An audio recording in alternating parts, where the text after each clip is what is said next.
Welcome to the channel. Here, we provide clear, actionable insights into the complex world of tax and accounting to help your business thrive. Welcome to the Explainer. Okay, so you're starting a company in the US. You've got this one huge decision to make right off the bat. Where do I incorporate? And believe me, it might sound simple, but this one choice can literally define your company's future. So let's look at a question we get all the time, especially from founders, say, from Korea, who are just getting started in a place like California. Someone probably told you, hey, you gotta incorporate in Delaware. You'll save a ton on taxes, right? But is that really true? Let's dig in and find out.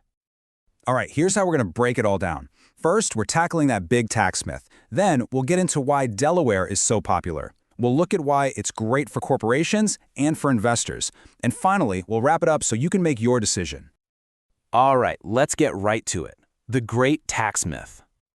You know, a lot of people think that setting up shop on paper in Delaware or Nevada is some kind of secret hack to pay less in taxes. But let me just be super clear about this. That idea is just wrong. It's a huge misunderstanding of how state taxes even work. See, here's the key thing you have to understand. State income tax is based on where your business activity actually happens. It's not about where your company is technically incorporated. The tax man doesn't care about your filing cabinet. He cares about where your people are, where your sales are coming from, where the real work gets done. So, to put it plainly, if you're operating in California, meaning your employees are there, you're making sales there, guess what? You're paying California state income tax. That piece of paper from Delaware doesn't change a thing. It's not a magic shield. And this goes for any state you're operating in. Oh, and of course, federal taxes, they apply to everyone, no matter what. Okay, so if it's not about taxes, then what's the deal? Why is everyone, from tiny startups to the biggest Fortune 500 companies, flocking to Delaware? Well, it really comes down to two major reasons. First, Delaware has an incredibly business-friendly legal system. And second, it's basically the gold standard for investors, especially in the world of venture capital. So, let's dive into that first reason. Delaware as a haven for corporations. We're talking about a legal system that's been fine-tuned for business. So what makes it so special? Well, for one, it's super fast and efficient to set up a company there. But the real secret sauce is its history.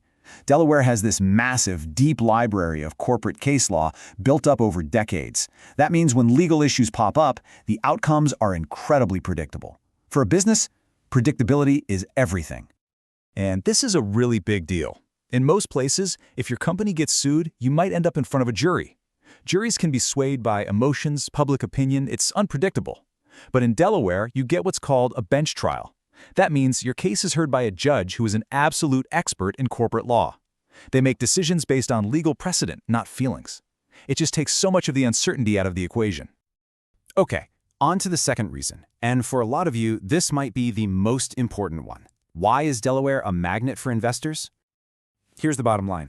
Venture capitalists, or VCs, and most professional investors pretty much require you to be a Delaware C Corp. It's often not even a negotiation. It's just the price of admission to their world. So why do they insist on it? Well, it's the industry standard. Their lawyers know it, they trust it, and it makes everything so much easier. The laws in Delaware are really flexible, which is great for setting up complex investment deals, like giving VCs their preferred stock. It also has super clear rules on things like shareholder rights.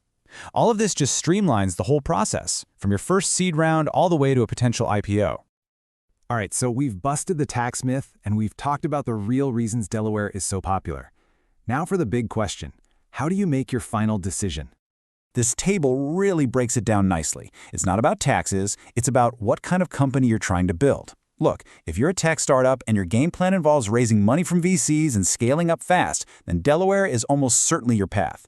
But if you're running a family restaurant or a local service business and you're not planning on taking outside investment, then incorporating right there in your home state is probably the way to go. It's just simpler. So for most of the tech startups we're talking about, especially if you're aiming for the US market and you're going to need that investor funding, yeah, Delaware is pretty much the standard and in many cases, necessary choice.